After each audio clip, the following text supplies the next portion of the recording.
Here's 5 of the worst bets ever made, and some of these really left them with their heads in their hands and their wallets empty. Could this be the worst cash out ever? Now imagine missing out on nearly £1 million from a treble on the last day of the Premier League season. Ethan Conway cashed out on an incredible 3,717 to 1 bet.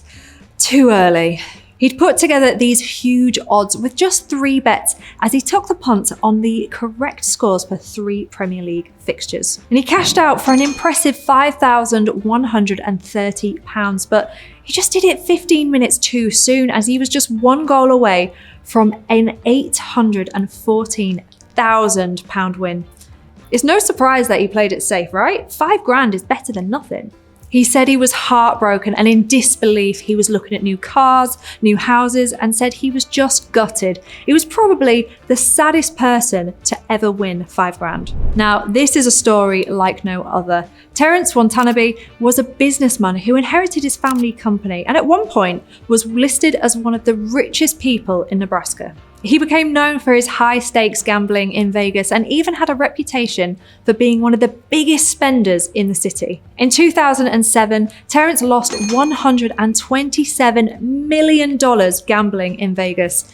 According to reports, he would gamble for hours on end, even staying up for days at a time, and was known to bet as much as $200,000 on a single hand of blackjack. And in 2007, his total amount of bets equaled $825 million. His losses were so significant that the Nevada Gaming Control Board launched an investigation into Caesars Entertainment, which was the company that owned the casinos, and they were eventually fined $225,000 for allowing Terrence to gamble despite obvious signs of intoxication. Terrence claimed that the casinos had given him free alcohol and prescription drugs to keep him gambling, which he said impaired his judgment. He also said that the casinos had allegedly extended him credit when he was unable to pay his debts. In the end, Terrence filed a lawsuit against Caesars Entertainment, seeking $20 million in damages, and it was eventually settled out of court, but the settlement remains confidential. One absolute legend of the game is Johnny Moss. He's known as the Grand Old Man and is remembered for winning the first ever World Series of poker. But there was this one particular bet, and that was a big mistake because he wasn't playing with cards, but his fists. Johnny found himself in a bar one day with a man who said he'd never lost a fight in his life.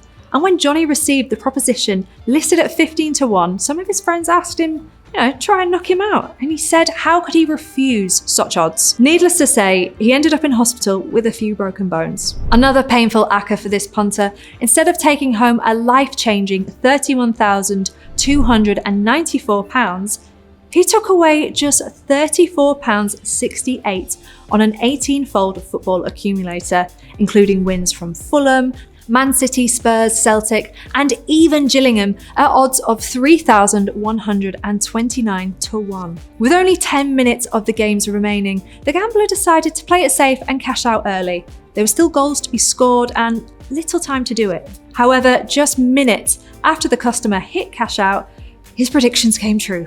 Going from over 30 grand to just £34.68 is a painful one to swallow. Now, did you know that the first people to drive across America in a car only did it because there was a $50 bet on it? Well, that's what Dr. Horatio Nelson Jackson and Sewell Crocker did. To put it into context, in 1903, owning a car was like owning your own aeroplane today, and most people thought that the car was a bit of a fad and it would wear off. And back in the early 20th century, traveling across America would take about a month. There weren't any roads built from one coast to the other, not to mention the unpaved roads, lack of petrol stations, and difficult terrain that they'd have to cross. When 32-year-old Dr. Jackson was bet that he couldn't drive a car across America in less than 90 days, he took it on, even though he was still learning to drive. And that was a slight issue, but to combat any problems that could come up, Ratio brought along 22-year-old mechanic Sewell Crocker in the red 20-horsepower Winton touring car that he bought. Along the way, the pair picked up Bud the Bulldog, bought from a man in Idaho for just $15. Bud became the duo's mascot, and he's seen wearing goggles to protect his eyes from the dust. Things were tough for the trio. Petrol stations were few and far between, the unpaved roads meant that they got stuck in the mud, and they even needed to be lassoed by cowboys. to get them out of the swamp, which is not ideal. But 4,500 miles and 800 gallons of petrol, and only 63 days later, they crossed the finish line as their car quite literally fell apart. Horatio won the $50 bet, but he also spent $8,000 on the trip. Silly bet? Yes. One for the history books? Definitely. And there you have it, 5 bets that went terribly wrong.